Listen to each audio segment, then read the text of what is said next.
রাহুল, ওই ভিখারিটাকে দেখো, কি ফানি লাগছে। আমি তো ওর ভিডিও করছি। স্নেহা, একটা গরিব মানুষকে দেখে এরকম করতে নেই। তুমি কেন ওর ফালতু ভিডিও বানাচ্ছো? তোমার কি হয়েছে রাহুল? তুমি এরকম কেন করছো?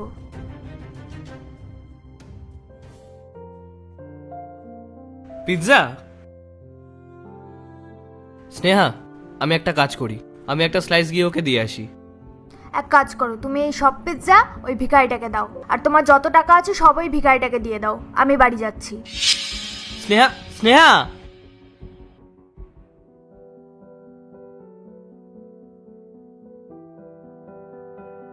শোনো,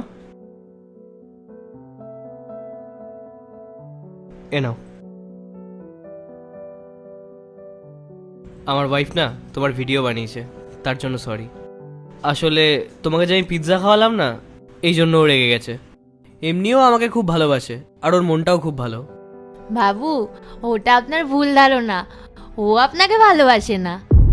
এই ভিখারি, কি সব কথা বলছো তুমি? তুমি চেনো আমাকে আর আমার ওয়াইফকে? হ্যাঁ বাবু, আপনার বউয়ের অন্য কোথাও চক্কর চলছে। আপনার যদি বিশ্বাস না হয় যান বাড়ি গিয়ে দেখুন।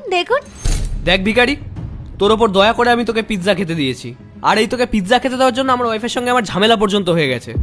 চুপচাপ খাবি, কোনো উল্টোপাল্টা কথা বলবি না, নাহলে কিন্তু এই মার্কেট থেকে তোকে তুলে দেবো। বাবু, একটা সত্যি কথা শুনুন, যে আমাকে খেতে দেয় আমি তাকে কখনো মিথ্যে কথা বলি না। যদি আপনার বিশ্বাস না হয় যান আপনার বাড়িতে গিয়ে দেখুন আপনার বউ আর প্রেমিককে। এখনো দেরি হয়নি। তোকে আমি পরে দেখছি।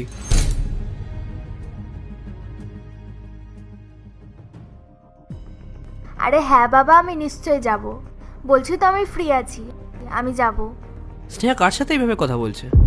হ্যাঁ ফ্রি আছি, তুমি নিজের খেয়াল রেখো। স্নেহা, কার সাথে কথা বলছো তুমি? মায়ের সাথে। কই দেখি ফোনটা দাও।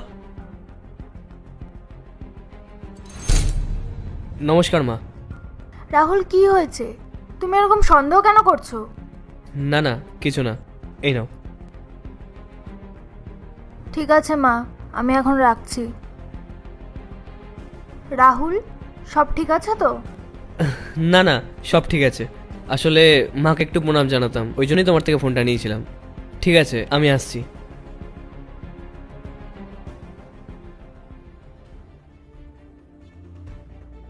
কোথায় গেল ভিখারিটা?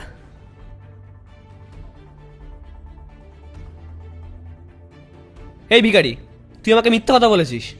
তোর জন্য আমি আমার বউকে সন্দেহ করেছি। আমি ভালো করে খোঁজ নিয়ে দেখে